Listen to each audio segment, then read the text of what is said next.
तो प्रसंग चल रहा है कि जब ये भगवान के दरबार में पहुंच जाता है तब इसको सारी बात याद आती है।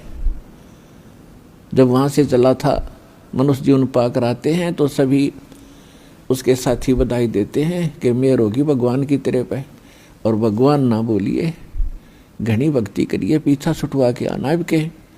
तो वहाँ से हम भी बहुत खुश होते हैं कि परमात्मा अब को और काम मैं नहीं करूँ, आपको याद करूँगा, और आप जो मस्तिष्क में लिखा वो तो आप देते ही देते हो। ये तो विधान है भगवान का, और पेट गुजारे के लिए आवश्यक काम करूँगा, बाकी समय में आपको याद करूँगा। तो यहाँ आने के बाद इसको इतनी भूल गिर देता है ये काल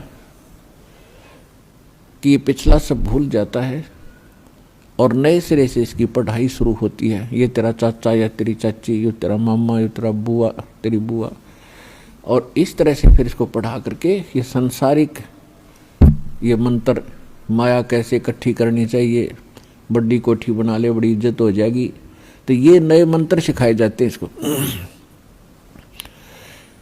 और जब ये सत्संग में आता है तो इसको पता चलता है कि एक काम और आवश्यक था इस मानव शरीर का, जो शुरू भी नहीं किया।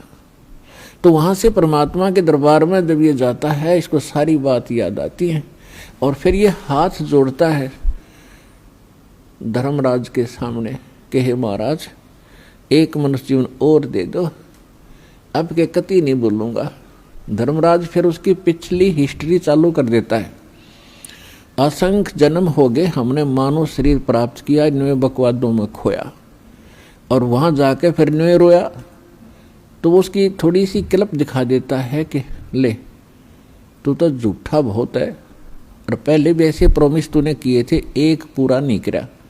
उसकी पिछली फिल्म चला देता, देख इस जन्म में मनुष्य जीवन मिला, क्या कह रहा है तू, और क्या कर रहा है जाके नीचे, और आके फिर क्या कह रहा है, एक जन्म और दे दो, फिर दूसरा, फिर तीसरा।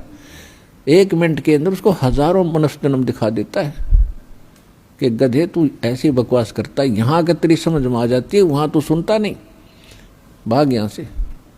उसको गधे की योनि में ठोक दिया जाता है।